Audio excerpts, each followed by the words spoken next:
Friends, welcome to Biology Made Easy. We are discussing the different classes of fungi and we have completed the pycniospore, ascomycetes, basidiomycetes. But in basidiomycetes, I have given some idea regarding the agaricus. But in this video, I will give first some idea regarding the life cycle of Puccinia, then we will switch over to deuteromycetes. So from the basidiomycetes, first we will discuss about some important characters of Puccinia. Because this Puccinia plays havoc in cultivation. Because the Puccinia it causes black stem rust in wheat. Particularly Puccinia graminis triticii. Puccinia graminis triticii. It is responsible, and this is an obligate parasite.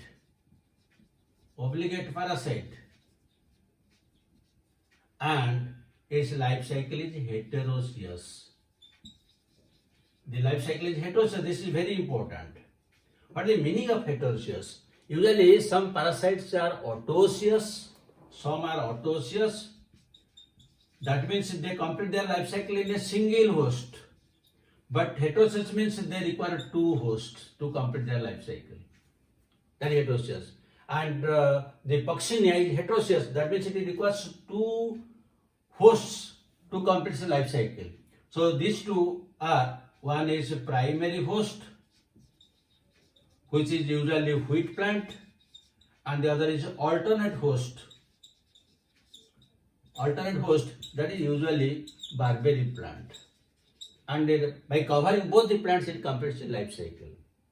So this is heteroecious important. Then another important aspect is the life cycle of Puccinia is macrocyclic. Again, why it is macrocyclic? Because here five types of spores are produced. 5 types of spores are found. That is why it is macrocyclic. So what are the 5 types of spores? One is uredospore, second is teleutospore, third one is basidiospore, fourth is pycniospore or pycniospore, and the fifth one is aeciospore. So it completes a life cycle through all these 5 types of spores.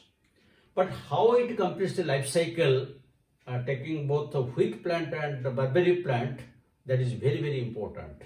So let us have a brief discussion about that.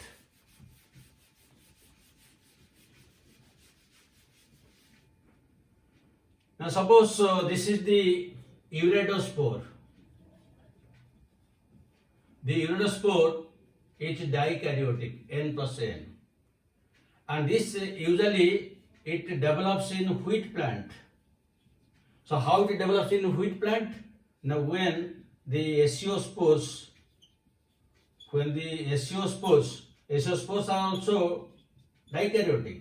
When aeciospores infect wheat plant, so they grow vegetatively and ultimately they give rise to another type of spore that is known as uredospore.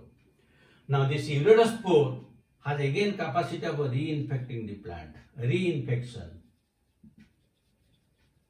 That means the uredospore can reinfect wheat plant, but the primary infection is only by aeciospore. Now this uredospore, it usually grows on the leaves of wheat plant. Then from the leaves it will come to the stem, and the stem it will give rise to teleutospore. And the teleutospores are again N plus N, dikaryotic. Now, it usually grows in the leaves, and usually this teleutospore grows on stems. Next, from the stems, the vegetative growth comes to the bottom, to the stubbles. Now, in the stubble or the lower parts of the plant body, there will be karyogamy and meiosis. That will say at this point, there will be first karyogamy and then followed by meiosis. and now it is, since meiosis is taking place, now it will give rise to basidiospore, and this is haploid. So the basidiospores are usually produced in stubbles, the lower parts of the wheat plants, or some of them are present in the soil. Now these basidiospores, they will attack barberry plant. Now you see, this is the alternate host, barberry plant. So in the barberry plant, what will happen? They will again grow on the upper surface of leaf, and they will give rise to pycniospore, or sometimes we can call the male part as spermatia, and the female part as receptive hyphae. This is the female part. Now in the upper part, now these are also in. Now in the upper part of the leaf, they will combine together. That means there will be plasmogamy. And now there is a plasmogamy, and now it will grow vegetatively, and again the aeciospores are produced. That means, which type of spores are infecting wheat plant? The answer will be aeciospore. Which type of spores are infecting barberry plant? The answer is basidiospore.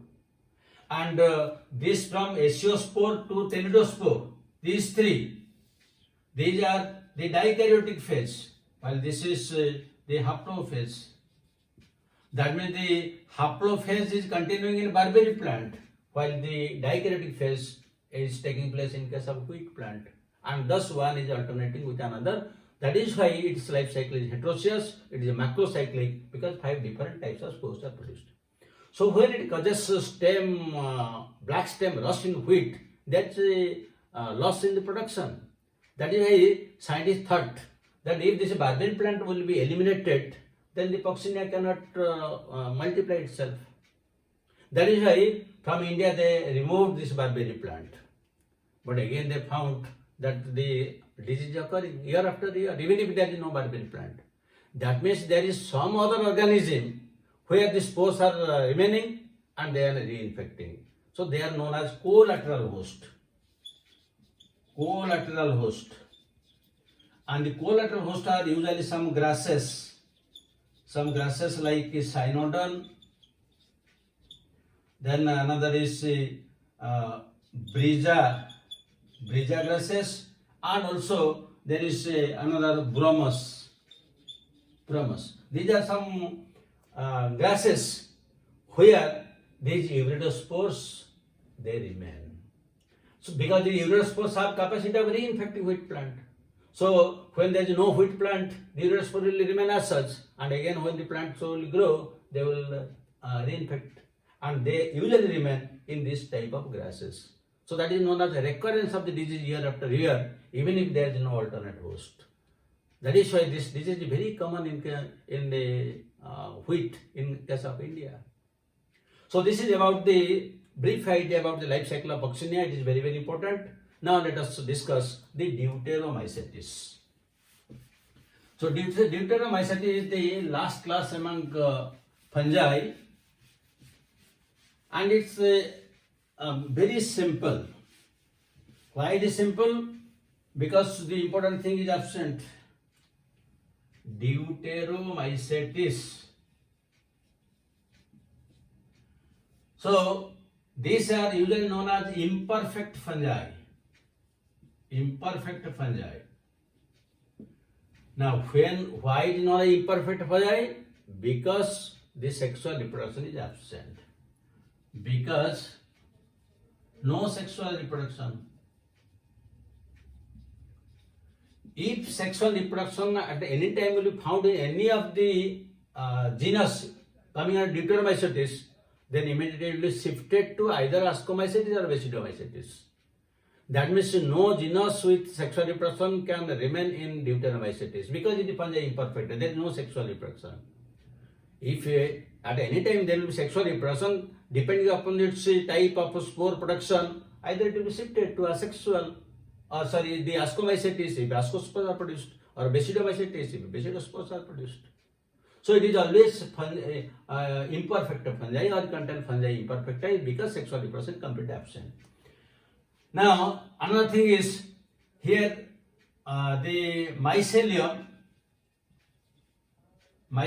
is usually branched, septate, and it is always uninucleate. That means it has only monokaryotic thallus. It has a monokaryotic mycelium. No dikaryotic. No, I am writing in big letters. No dikaryotic. If you will ask why this dikaryotic mycelium is not present, because dikaryotic mycelium is formed only when there is plasmogamy and the karyogamy is delayed.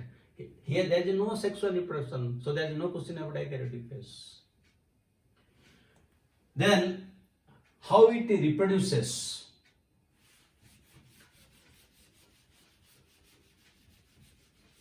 So usually in asexual reproduction, the asexual reproduction usually asexual reproduction it takes place by means of conidia.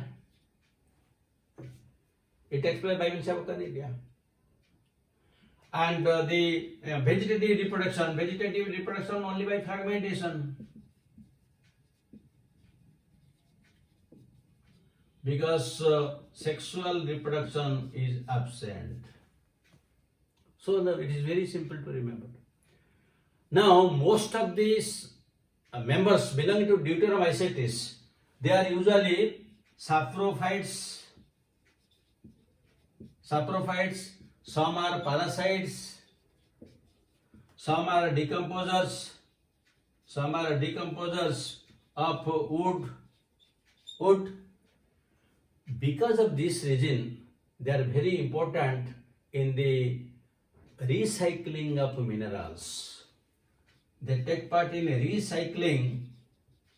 recycling of minerals, or you can tell the biogeochemical cycle, the nutrient cycle, they play a very important role. So this is again very, very important from examination point of view. Then let us discuss some of the important examples of this Deuteromycetes. Some of the important examples. And one of the very important example you are acquainted with is Trichoderma. You have heard the name of Trichoderma polysporum. And the Trichoderma also, it produces chitinase enzyme. So it is acts as a fungicide. Because if there is any fungal disease in plants and you will allow this Trichoderma, it will produce chitinase enzyme which will dissolve the chitin produced by other causal agents. So that is very important, Trichoderma. Then the other examples are, you can take down Alternaria solani. This usually causes the early blight of potato.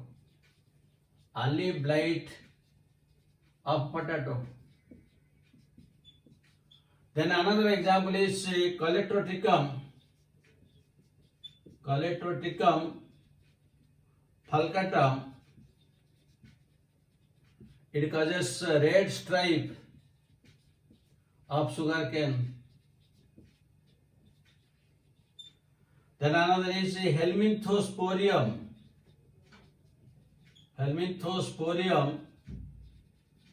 oryzae. It usually causes brown leaf spot of rice. And this fungus was responsible for Bengal famine in 1943. In 1943, lakhs of people died because there was no rice production because of this disease caused by Helminthosporium oryzae, brown leaf spot of rice, Bengal famine. You might have heard the name Bengal famine. Then another example you can take Sarcospora. This usually causes Tika disease Tica disease in groundnut. So these are some of the important examples, and what is the role played by them, either causing diseases or most of them are causing diseases. And those which are saprophytes, they take part in the recycling of the nutrient cycle. So the life cycle of the deuteromycetes is very simple because there is no sexual reproduction. It's very easy. Now let us discuss some of the questions.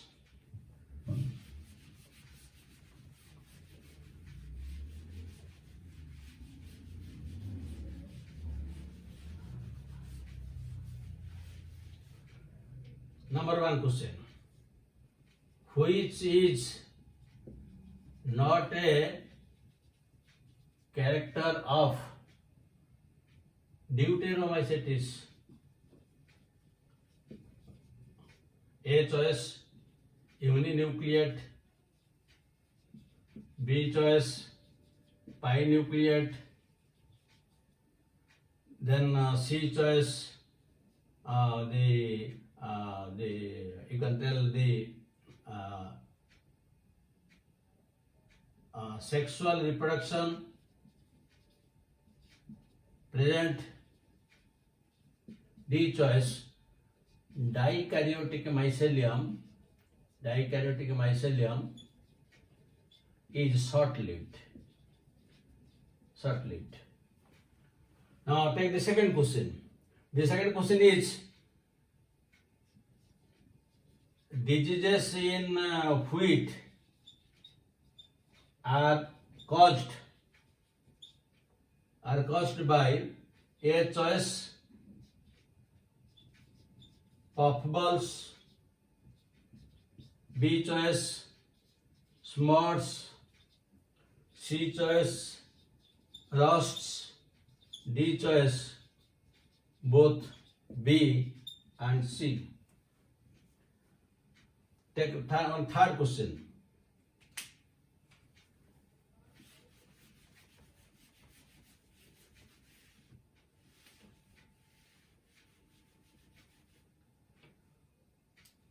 So the third question, which fungus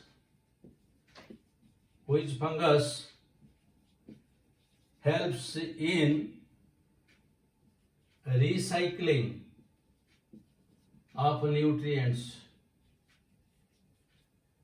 A choice, algal fungi. B choice, sac fungi. Then C choice, fungi imperfecti. D choice you can take the gill fungi.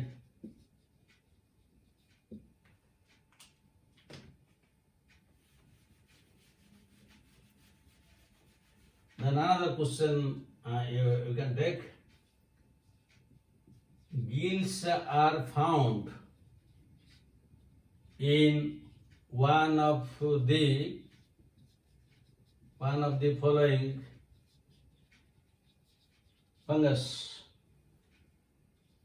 A choice, algal fungi. B choice, sac fungi.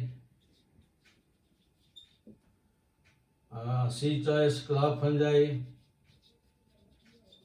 D choice, fungi imperfecti.